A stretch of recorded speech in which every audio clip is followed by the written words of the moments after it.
She stood in her mother's living room in Houston, looked me dead in the face, and said, "Theodore, you were never enough for me," while the man she was sleeping with sat on the couch smirking in my house shoes. Then she laughed when her cousin asked if I was going to cry. I did cry. Just not there. I swallowed it because her auntie was recording on her phone, hoping I'd break down so they could pass it around the family group chat. My wife, Nia, watched it all and fixed her lipstick like I was a stranger. Here's how it happened. I met Nia at a food truck park near Midtown on a hot Friday in June, the kind of Houston heat that makes your shirt stick to your back before sunset. She was arguing with the cashier because they forgot her extra sauce, and she was funny about it. Not mean yet, just sharp. I stepped in and offered her my little cup of sauce like a fool in a romantic comedy. She looked me up and down, smiled, and said, "You always this polite, or just trying to get my number?" I said both, and she laughed so hard she snorted. We started dating fast, the way people do when the chemistry is loud and common sense is whispering. I worked maintenance for an apartment complex off Westheimer, and she did hair out of a salon suite near Alameda. We weren't rich, but every weekend felt full. We'd get turkey legs at the rodeo, sit in traffic on 59 sharing fries, and make jokes about everybody driving like they had a personal grudge. Nia had this bold energy that pulled people in. I was quieter, steady, the one making sure the rent got paid and the oil got changed. At first, it felt like balance. The best nights were at home. We'd dance in the kitchen while catfish fried in the skillet. Old Anita Baker playing low while she wrapped her arms around my neck and swayed like she had nowhere else to be. She called me Teddy when she wanted something, and Theodore when she wanted me serious. One night, the power went out during a storm, and we sat on the floor eating melted ice cream by candlelight, laughing because she kept pretending the thunder was God warning me not to marry her. I should have listened to the joke. Instead, I bought the ring 3 months later. Our wedding was small, mostly family from Houston and a few friends from Dallas and Baton Rouge. Her people were loud, stylish, and always had something to say. My mama whispered, "Son, she's beautiful, but beauty ain't peace," right before the ceremony. I smiled and told her not to worry. Nia looked stunning in ivory, and when she cried at the vows, I thought those tears meant depth. Looking back, I think she cried because she loved being admired. Still, that day felt real to me. I believed in us. I believed in my promise. I believed effort could protect love from pride. The first year was sweet enough to fool me. We stayed in a one-bedroom near the med center and built routines. I packed her lunch when she had early clients. She set my clothes out when I worked overtime. We made silly little contests out of everything. Who folded towels better? Who could make the other laugh first? Who made the best grits? She cheated on constantly and would accuse me of looking suspicious whenever she lost. I loved that woman with an open heart. The trouble was small then, a rude comment here, a mocking tone there, a habit of turning my soft spots into punchlines. It got worse when money got tight. Her salon owner raised booth rent, and I had to cover more bills. I didn't mind carrying us for a while, but Nia started treating my support like proof she had power over me. If I asked about spending, she called me controlling. If I stayed quiet, she called me weak. Her cousins came by and joked that I was Mr. Reliable, and they said it like a disease. At first, she'd laugh and squeeze my hand. Then she stopped squeezing.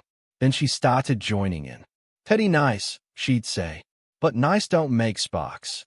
We moved into a larger apartment in Southwest Houston because she said she needed space to grow. I picked up side work fixing AOC units on weekends. My knees hurt. My back hurt. I still came home and rubbed her feet while she scrolled on her phone.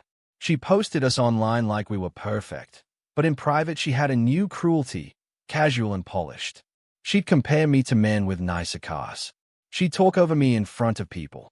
She'd tell me my dreams were too small when all I wanted was stability and a home. Humiliation became her favorite language. The first real warning came at Thanksgiving in Missouri City. Her uncle made a joke about me not owning a house yet, and everybody laughed. I laughed too, because I was raised to keep peace. Nia looked around that table and said, "Teddy trying, bless his heart," in this fake sweet voice that cut deeper than cussing. Then she leaned over and whispered, "Don't be so sensitive," after she saw my face drop. Later, in the car, I told her she embarrassed me. She said, "If the truth embarrasses you, fix your life." That was the night I slept on the couch. I stayed because I loved her, and because leaving felt like failure. That's the part people don't understand when they ask why somebody puts up with disrespect. I kept thinking if I worked harder, listened better, made more money, became smoother, stronger, less emotional, she'd soften. Instead, she got colder. Her phone started living face down. She took late clients and came home smelling like cologne she said was from the salon. She guarded her smile like it belonged to someone else. I noticed everything and said almost nothing because I was afraid the answer would break me, and I wasn't ready to break. The humiliation turned public before the betrayal did. At a friend's birthday in 3rd Ward, she disappeared for 40 minutes and came back laughing with a man I'd seen in her comments. She introduced him as Marcus from the gym like I was a co-worker, not her husband. He shook my hand too hard and called me brother 3 times in one conversation. Nia spent the rest of the night by his side, dancing close, leaving me at the table with people pretending not to notice. One of her homegirls patted my shoulder and said, "You good, Teddy?" I smiled so hard my jaw ached. When I finally asked her directly if she was cheating, she didn't even get offended. She looked almost bored. "You think I'd risk this marriage for a fling," she said, then laughed and added, "You don't have enough confidence to keep a woman and now you want to play detective." She turned it around on me so smoothly I apologized before the night was over. That's how twisted it got. I was the one losing sleep, and somehow I kept ending up saying sorry. I started doubting my instincts, my memory, my own tone of voice. That kind of confusion is its own prison. The truth came in a dumb, ordinary way. I was fixing the garbage disposal one Saturday when her tablet lit up on the counter. A message preview popped up. "Can't wait till it's gone Monday. Wear that black dress." My hands were wet and shaking when I opened it. It was Marcus. There were months of messages, hotel receipts, jokes about me, voice notes of her mocking my crying after my uncle died. She called me houseplant husband because I was always home, always useful, always in the corner. I sat on the kitchen floor and dry heaved so hard my ribs cramped. I confronted her that night, and she didn't deny it. She leaned against the bedroom door, arms folded, and said, "You found it, so now what?" No tears, no shame, no apology, just attitude. I asked how long, and she said, "Long enough for me to know what I actually like." Then she told me Marcus made her feel desired, exciting, alive, everything she claimed I wasn't. I remember staring at our wedding photo on the dresser while she talked like she was reviewing a restaurant. Something in me cracked, quiet and deep. I wasn't yelling. I was disappearing. The next week was a blur of cruelty. Nia moved out, but not before emptying half the apartment, including the good cookware my mama bought us and the TV my brother gifted me. She told her family I was unstable and obsessed, so when I called to explain, they treated me like a liar. Her cousin posted vague stuff online about men playing victim, and people I knew liked it. At work, I started making mistakes because I wasn't sleeping. My supervisor pulled me aside and asked if I was using anything. I almost laughed.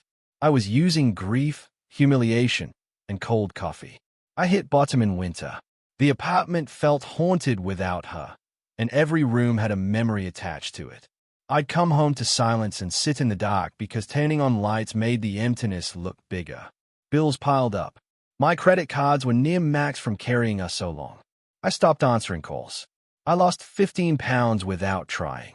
The worst part wasn't even the cheating. It was the way she stripped me of dignity and handed my shame to an audience. She had taken private pain and turned it into a family joke, and I couldn't scrub that feeling off. The only person who stayed solid was my mama. She drove down from Beaumont with a pot of smothered chicken, walked in my apartment, looked around at the mess, and said, "You ain't dying in here, Theodore." She opened windows, changed sheets, and made me eat at the table like I was 12. Then she sat across from me and told me something I still carry. A mean person will make you feel ashamed for loving them right. Don't confuse their cruelty with your weakness. I cried into my rice like a child. It was ugly. It was necessary. It was the first honest thing I'd done in months. Healing didn't start noble. It started petty and tired. I made a list on the back of a grocery receipt. Sleep, work, eat, pay bills, stop checking her page. I failed at the last one every day for weeks. I'd see her smiling in restaurants, new nails, new trips, Marcus's watch in the corner of a photo, and my chest would burn. But I kept showing up for the rest. I started jogging at 6 a.m. just to outrun my own thoughts. I packed lunches instead of buying fast food. I sold some tools I didn't use and paid down one card. Inch by inch, I returned to myself. A funny thing happened during those dark months. Life still found ways to make me laugh. My neighbor in the new place, Mr. Jenkins, was a retired bus driver from Chicago who treated the hallway like his front porch. Every morning he'd yell, "Theodore, you still sad? Good. Means you got sense. Come help me with this bird feeder." He had these two loud little dogs that hated everybody except me, and he swore they were excellent judges of character. One day he caught me staring at my phone and snatched it, saying, "Son, if you keep watching her live, you can miss yours." Then he handed me a wrench. I moved to Dallas the next spring for steadier work with a commercial vac company. It wasn't glamorous, but it was honest and paid better. I rented a small duplex in Oak Cliff. Nothing fancy, just clean walls and quiet nights. I told almost nobody I was leaving. No speeches, no dramatic goodbye post, no announcement. I just packed my truck and drove north with gospel music low and a cooler of sandwiches my mama made. The road felt long, but for the first time in a year, my chest loosened. Distance didn't heal me by itself, but it gave me room to breathe without ghosts. Dallas became my private comeback, the kind nobody sees because it doesn't look cinematic. It looked like alarms set for 5 a.m., overtime shifts, blistered hands, and saying no to things I couldn't afford. It looked like deleting drafts of angry messages and going to bed instead. It looked like paying one debt at a time and watching my credit score crawl upward like a stubborn child. On Fridays, I'd treat myself to barbecue and sit in my truck in the parking lot, laughing at old stand-up clips. I wasn't happy yet, but I was stable. After what I'd survived, stability felt romantic. The romance came back into my life slowly, and not where I expected. It started with me learning to be gentle with myself again. I bought decent sheets. I cooked real meals. I stopped eating over the sink. I put fresh flowers on my kitchen table once, then laughed because I'd become the type of man who buys his own flowers. But I liked the way the room looked. I liked peace. On Sundays, I'd drive to White Rock Lake and sit with coffee, watching couples and families and runners with expensive strollers. Instead of feeling bitter, I started feeling possible. That surprised me most. Then came Ava. I met her at a laundromat in Oak Cliff when my washer died, and she was arguing with a machine that ate her quarters. I handed her two from my pocket and said, "I'm not flirting, I just hate injustice." She laughed so hard she had to lean on the cart. She was black, from DeSoto, a middle school counselor with kind eyes and a wicked sense of humor. We ended up talking through 2 dryer cycles about terrible landlords, church aunties, and why everybody in Texas drives like they got a get-out-of-jail card. She asked my name.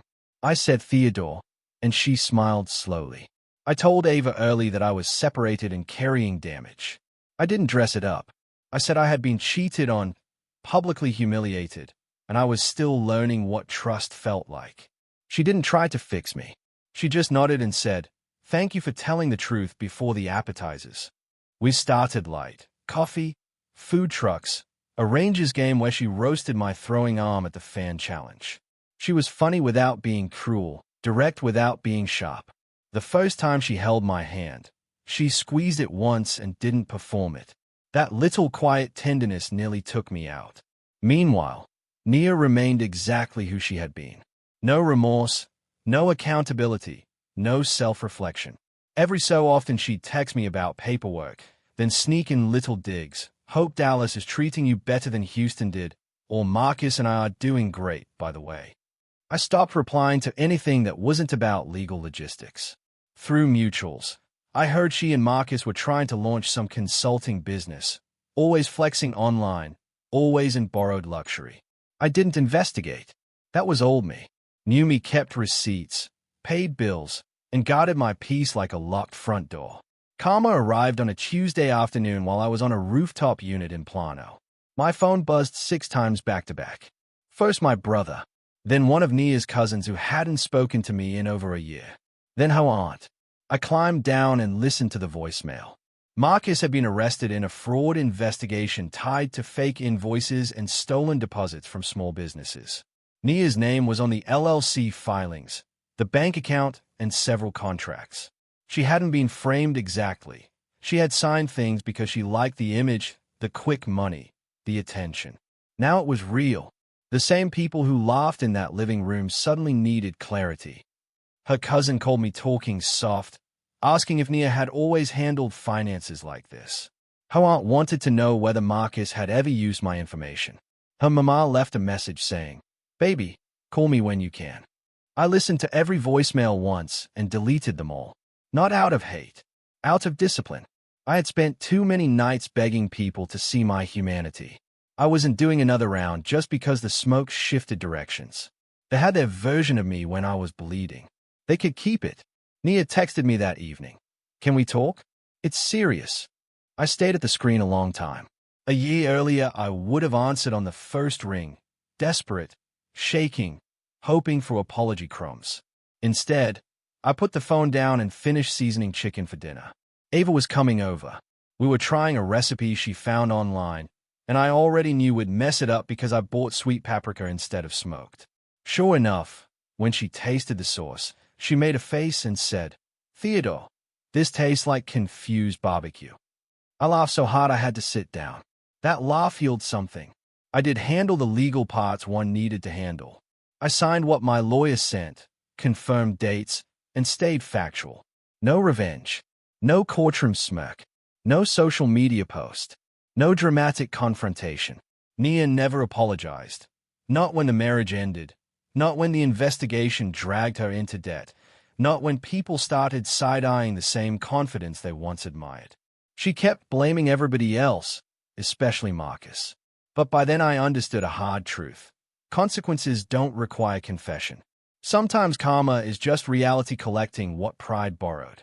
My victory wasn't her pain. It was the fact that her collapse no longer controlled my heartbeat. Today, I live quietly in a brick house outside Dallas with a little yard and a stubborn grill I swear hates me. My credit is clean. My savings is real. Ava leaves notes in my lunchbox that make me grin like a fool on job sites. We're building something soft and honest, and I protect it with boundaries I learned the hard way. If there's a moral, it's this: love should never cost your dignity, and being kind is not the same as being weak. Let cruel people keep their performance. Build your life in private. Peace is a better comeback than any audience could ever give. If you enjoyed this story, please like, comment, and share this video with your friends. Subscribe and turn on the notification bell so you never miss a powerful story drop.